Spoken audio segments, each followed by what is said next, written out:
जिस समय सुखदेव जी महाराज पधारे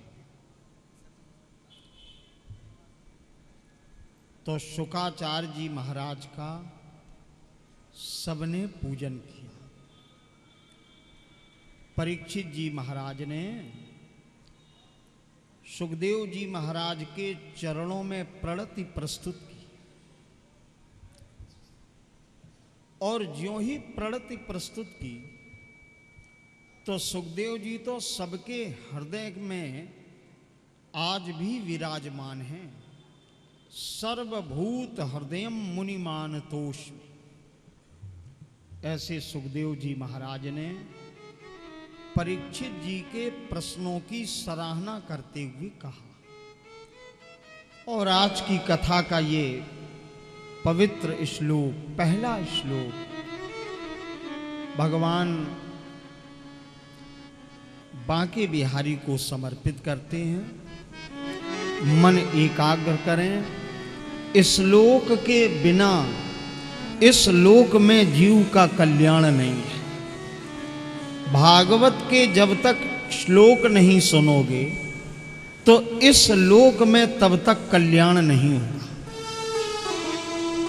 ये बड़ा कर्ण प्रिय है और जीवात्मा को सुख देता है भागवत जी का श्लोक। तो आइए कथा का क्रम प्रारंभ। वरीयानेषु ते प्रश्न कृतो लोकहितं नृपः। राजन, तुम्हारे प्रश्न जितने भी हैं, दो ही प्रश्न हैं। इस संसार में जीव को क्या करना चाहिए, हम कौन सा कार्य करें। कोई सोचता है कि हम वेद पुराण पढ़ेंगे, कोई सोचता है हम व्यापार करें, लेकिन वास्तव में जीव को कौन सा कर्म करना चाहिए। जब परीक्षित जी का ये प्रश्न हुआ तो सुखदेव जी महाराज बोले, वरीयानेषु ते प्रश्न। राजन, तुम्हारा प्रश्न उत्तम है, श्रेष्ठ है। और श्रेष्ठ नहीं, वरीयानेषु, श्रेष्ठ में भी श्रेष्ठ, उत्तम में भी उत्तम, अर्थात उत्तमोत्तम है तुम्हारा यह प्रश्न। उत्तम में भी उत्तम है। संसार के प्रश्न तो बहुत से लोग करते हैं, सांसारिक परामर्श तो बहुत लोग लेते हैं, लेकिन जीव को जगत में आने के बाद क्या करना चाहिए, ये प्रश्न तो केवल परीक्षित जी ने ही किया है। और यह प्रश्न करके राजन, तुमने संसार का कल्याण किया।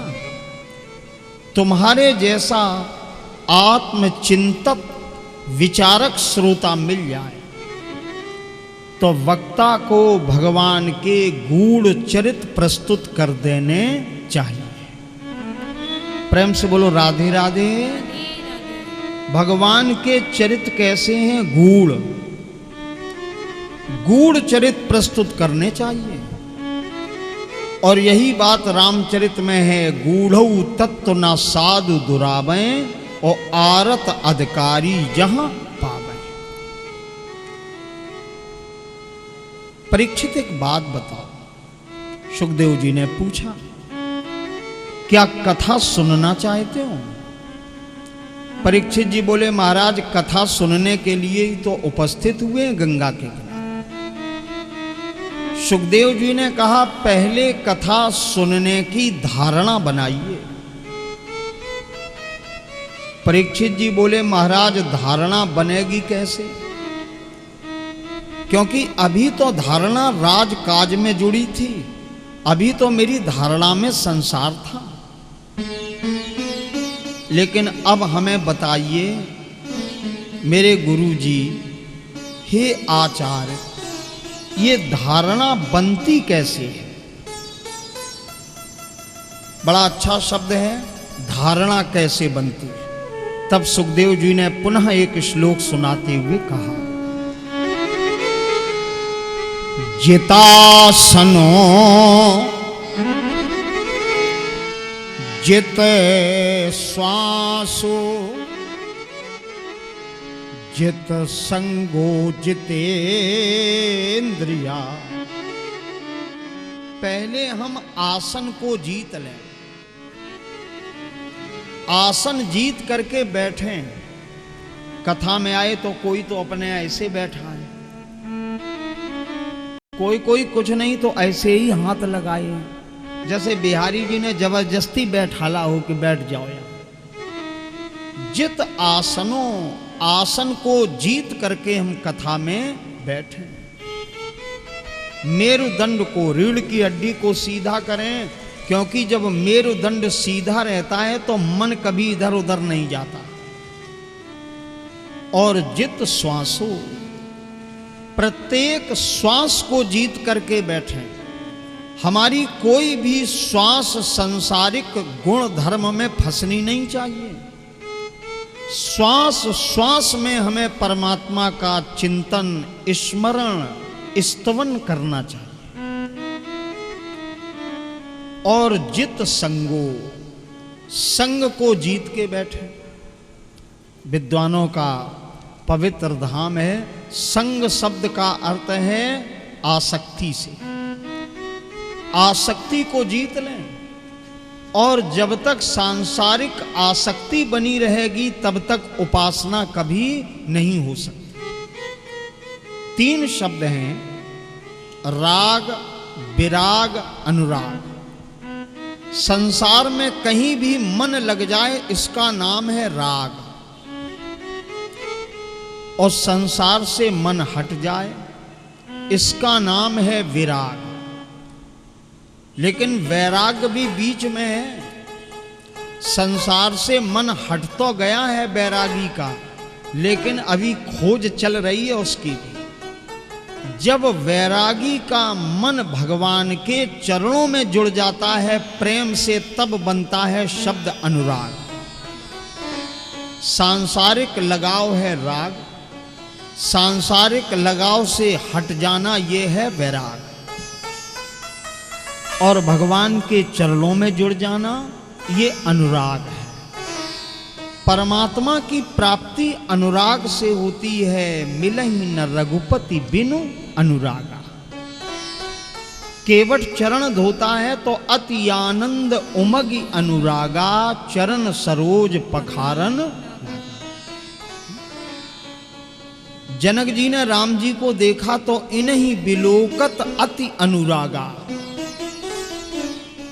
शास्त्रों में देवर्षि नारद में भक्त सूत्र में लिखा, पूज्येषु अनुरागो भक्ति।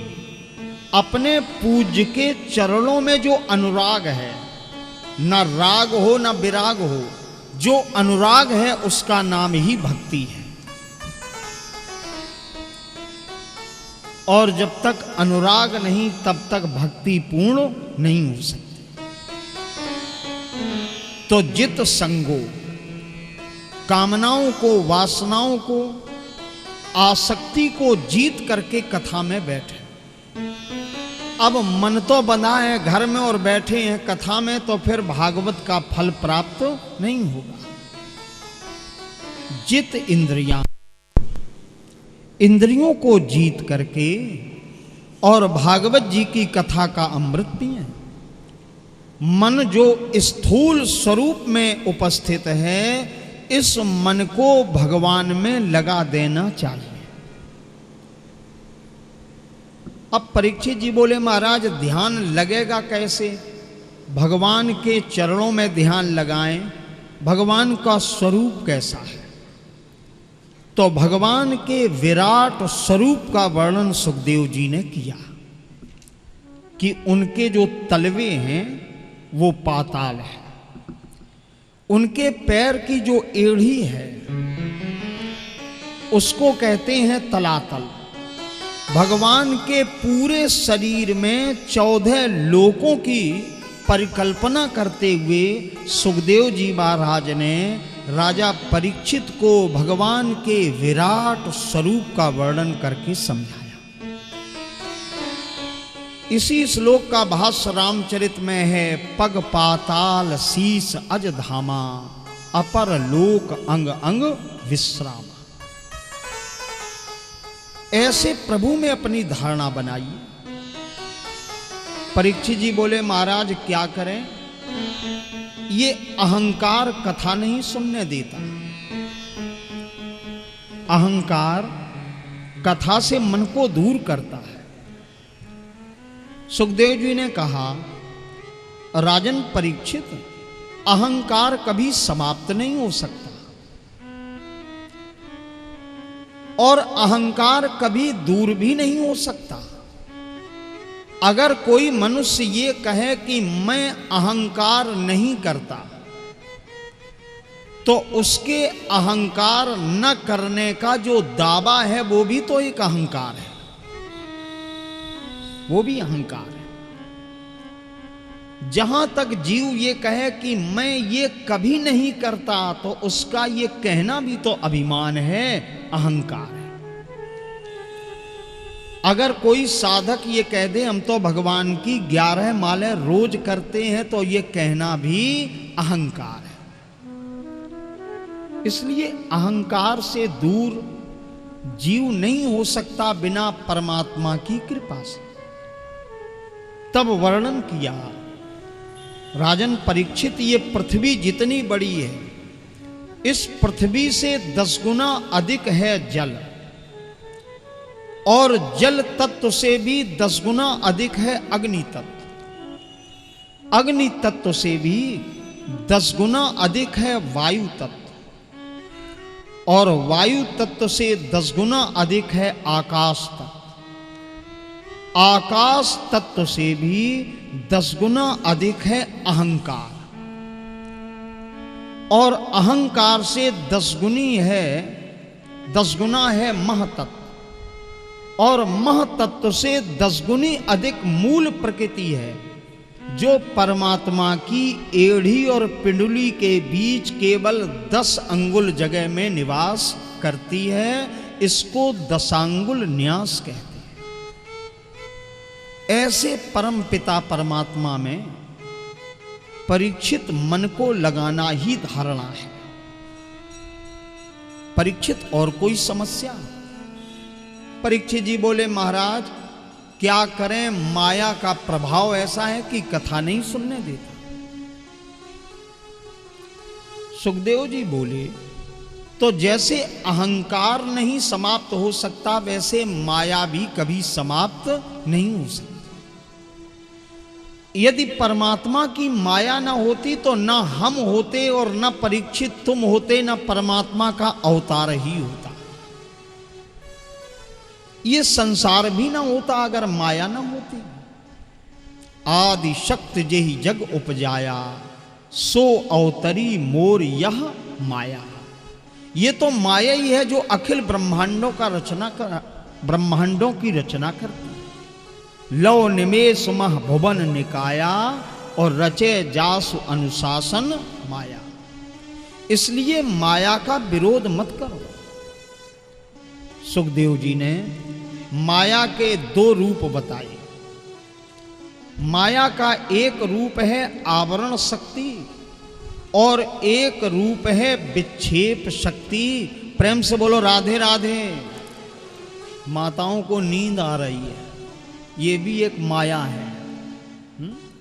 बढ़िया दोपहर में टिक्कर मिले और दाल मिल जाए और बांके बिहारी का दर्शन हो जाए तो नींद तो आएगी। इसीलिए कहते प्रेम से बोलो राधे राधे। और कथा में जब ध्यान लगाओगे, मन लगाओगे, तो नींद आएगी। और भागवत तो परमहंस संहिता है। इतने श्रोता उपस्थित हो जाते हैं। हम तो समझते थे कि कोई गाने बजाने की कथा सुनते होंगे, लेकिन ऐसा नहीं। आप सब कथामृत पीने के लिए बैठे हैं। तो उसी तरह से मैं भी चाहता हूँ कि मेरी ठाकुर जी की जितनी कृपा है मेरे ऊपर, मैं उसका सहभागी आपको भी बना। तो माया का एक रूप है आवरण, आवरण शक्ति, और माया की ही शक्ति है विक्षेप शक्ति। आवरण शक्ति परमात्मा के स्वरूप को छुपाने का काम करती है। समझिए, ऐसा कोई नहीं जिसके भीतर परमात्मा ना हो, सबके भीतर है, लेकिन जीवात्मा और परमात्मा के बीच में माया ने एक आवरण, आवरण कहते पर्दे को, ऐसा विचित्र पर्दा डाल दिया है कि जीव जहां है वहीं परमात्मा बैठा है, लेकिन जीवात्मा परमात्मा का दीदार नहीं कर पाता है, क्योंकि बीच में माया की आवरण शक्ति पड़ी हुई है। आवरण शक्ति। और माया की दूसरी शक्ति का नाम है विक्षेप शक्ति, जो इसी संसार में हमें परमात्मा का बोध कराती है। परमात्मा सब जगह व्याप्त हैं, लेकिन दिखाई नहीं पड़ते। साधन करेंगे तो इसी संसार में हमें ब्रह्म दर्शन, परमात्मा दर्शन जो कराती है, वो भी शक्ति माया ही है। उसको कहते हैं विद्या माया, उसको कहते हैं विक्षेप शक्ति। एक दिन मैंने एक बात कही थी, पुराण को बहुत सरल तरीके से जानने के लिए मानस का अध्ययन बहुत आवश्यक। जिस समय लक्ष्मण जी ने राम जी से प्रश्न किया, एक बार प्रभु सुख आसीना, लक्ष्मण बचन कहे छलहीना, कहऊ ज्ञान विराग अरु माया।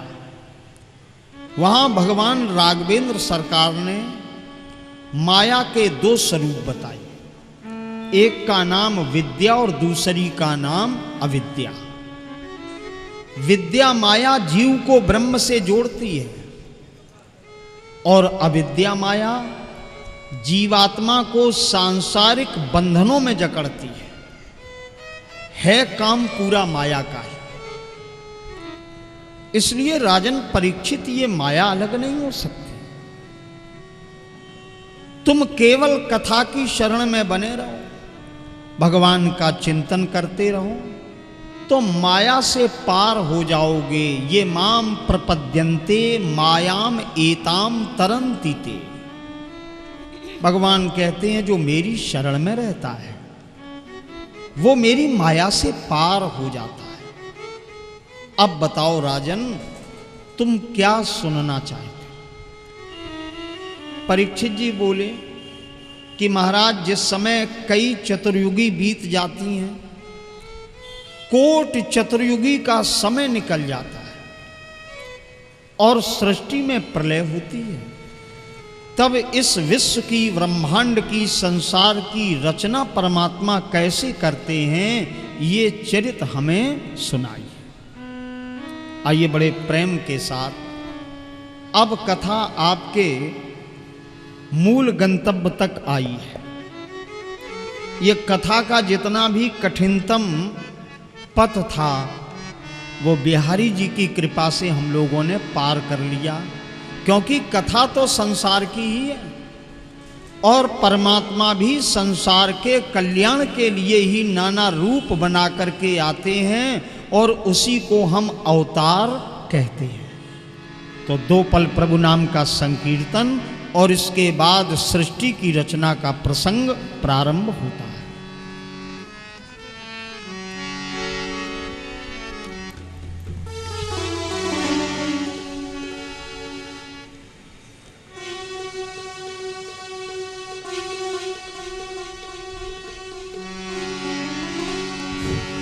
श्री राम जय राम, जय जय राम। श्री राम जय राम, जय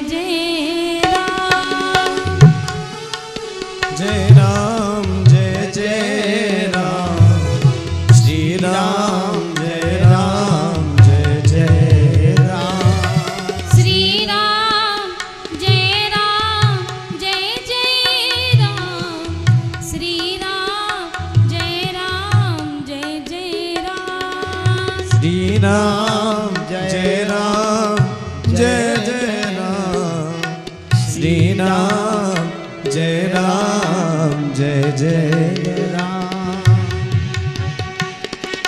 श्री राम जय राम जय जय राम, श्री राम जय राम जय जय राम। हाँ श्री राम जय जय मेरे राम, श्री राम जय जय राम। श्री राम जय राम जय जय राम, श्री राम जय राम जय जय राम। श्री राम जय जय राम, श्री राम जय जय राम। बोल श्री राम जय राम जय जय राम, श्री राम जय राम जय जय राम। बोलो श्री राम जय राम जय जय राम, श्री राम जय जय। श्री राधे।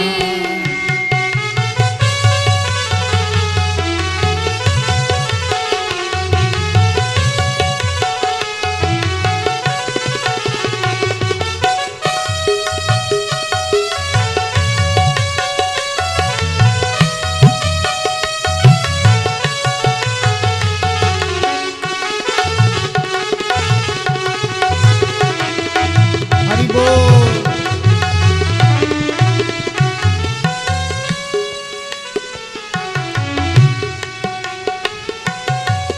कौशल्या के प्यारे राम, दशरथ राज दुलारे राम, दशरथ राज दुलारे राम।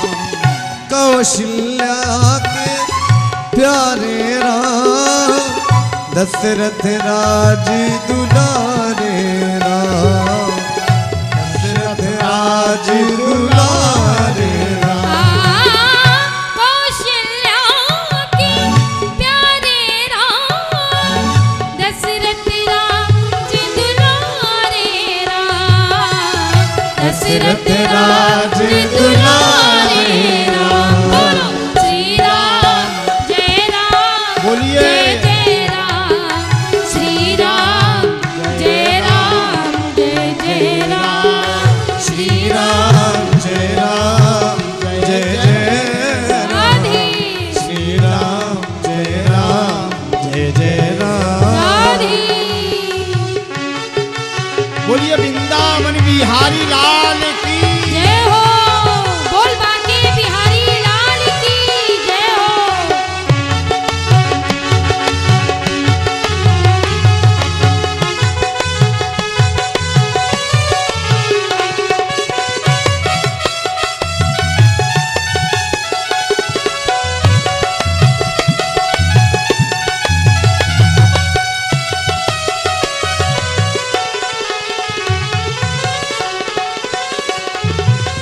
कई के अति प्यारे राम, जनहित धरन पधारे राम, जनहित धर्म पधारे राम।